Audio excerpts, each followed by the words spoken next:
You got it, dude. Thanks, man. Yeah. Hey guys, welcome to my crowded, crazy little apartment here. I wanted to talk about how I'm processing my chaga in a couple different ways. The reason that we're doing it in like a liquid tincture form and kind of a powder tincture form for a couple reasons. I don't have like a freeze dryer to make it like a dual extracted powder. So we're gonna make a dual extracted liquid tincture and a powder because the powder is delicious. Chaga is also known as Inonotus obliquus. It is not a mushroom. It is a wood rot fungus that takes over mostly birch trees, betula trees, and it has a special triterpene in it called betulin. And it has a lot of awesome health properties. It's highly sought after and it can only be wild foraged. Inonotus obliquus is not a mushroom. It's made up of the mycelium and the bark of the tree, and it protrudes from the birch tree kind of like a scab, making it a really fun kind of poop looking mound. Chaga's been used as a medicinal mushroom for thousands of years. It has an incredible amount of like triterpenes, polysaccharides, beta-glucans that are very helpful for anything from moods to it helps with your skin. You can use it as a natural sunscreen due to how like it has melanin in it, and I have been obsessed with it. It tastes like a rich, robust coffee. So the first time I found chaga, I was listening to a lot of podcasts on like how to break down. It's very like lignin based because the fungus is breaking down the lignin, cellulose, and hemicellulose of the tree, and it's kind of all in this fungus protruding from the tree. So I really wanted to break down those walls to get to the nutrients. So the first time I found it, I didn't start a liquid tincture. I dehydrated it, and then I heard from, and I wish I remember the name of the mycologist, but they said from simmering, put it into the freezer right away and it'll help burst the cell wall more. So I did, and then I re-dehydrated it. So 2 dehydrations, a simmering and a freeze, and it tasted incredible. I don't know if I lost nutrients from it, or I'm not like an expert on what's the best way nutritionally to process it, but that was incredible. It had an insane taste. But the second batch that I found, I decided to do just exactly what Google told me to do. I dried it and I grounded it up into a powder, gave it out to friends, like, this is amazing, you're gonna love it. And it didn't taste like anything. So all I could think of is it's because we didn't break it down enough. So with this one, I'm not gonna put it to waste. I want it to taste good. This is going to be a dual extracted tincture. And again, just like my lion's mane tincture, I put double the amount of milliliters of the alcohol I used was 192 proof, right up there.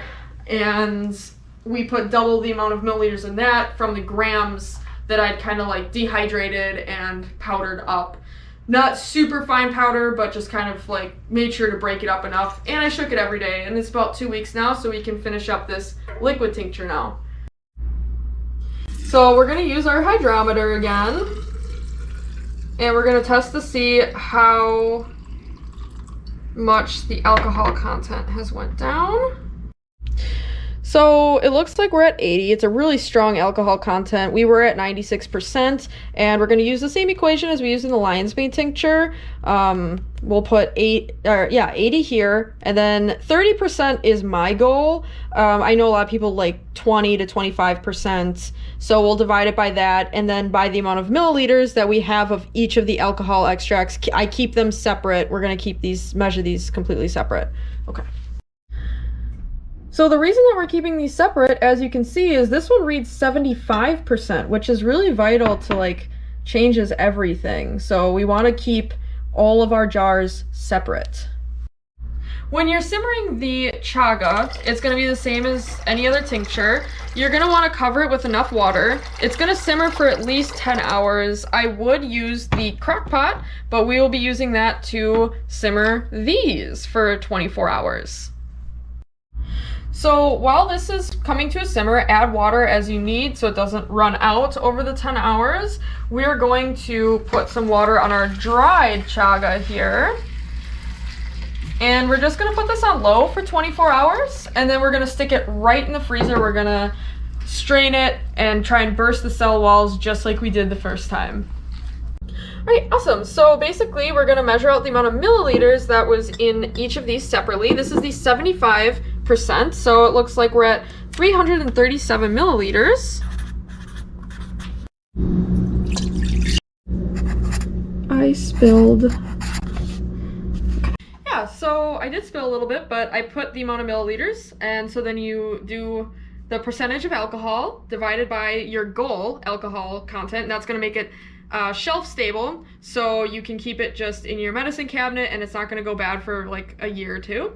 And then multiply it by the amount of milliliters that was in the alcohol tincture, and then subtract it by that, and that's how much of this. I have this water extract here that was simmered for 24 hours. This one was simmered in a crock pot, and we will add this many milliliters to the proper alcohol mason jar, the respective one. So we're just measuring out. This is for the 75%. All right, so we're just gonna combine these two. Yeah, so as you can see, it is at 30% under all the bubbles. So I got a lot of questions if, like, what if I have dehydrated mushrooms? I have seen on some pages that, like, if you quadruple it rather than just double it for the alcohol, otherwise the process is pretty much the same. This is the final form of the dropper tincture. I brought a friend here to try everything. After we were done simmering the chaga in the crock pot, we strained it out just like we did for the tincture, throw the leftover fungus into the freezer, let it burst the cell walls, redehydrate it, and powder it into like a coffee grinder. I use a processor. Give it a try. Let me know what you think. Right. And we simmer it just like you would tea, and you can consume the powder. It's completely safe to eat. And it's good. It's sweet. Is it? Yeah. It has like a really natural sweetness to it. It does. And then the tincture probably doesn't taste as good, but this has all the medicinal effects on it. And who knows, maybe that does too. If you know, let me know in the comments if you know anything about like breaking down cell walls, getting triterpenes and stuff. I don't have a freeze dryer. So I'm gonna try this.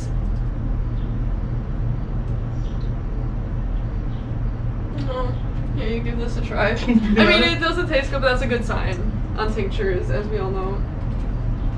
But I find the tea, I like the powdered form because I find the tea to be very, like, robust and sweet. Yeah, it's not as bad as the lion's mane. I was really dramatic in that video of what it tasted like. I just wasn't expecting such an intense taste. But yeah, chaga is amazing. There's so many health benefits that I could go over. It, like, helps your heart, helps your skin. You can use it for so many different ways, and it's just Google it, literally just Google it, and you have a whole line of things. But what I will tell you for the end of this video, just a fun fact, wood rot fungus, because it can break down lignin is an aromatic molecule that's like ringed, and because it can break that down, other wood rot fungus can also break down like polycyclic aromatic molecules, which are like from smoking a cigarette or burning garbage or anything like that. And they can go in. I'm sorry they're standing here, and I was like, is it really? Yeah, okay, cool. Yeah, so there's a lot of like really fun things that it can do for the environment too, in regards to like breaking down just pollutants in general that we didn't think could ever be broken down. So I just think that's super fun. Chaga, man. It's a little weird.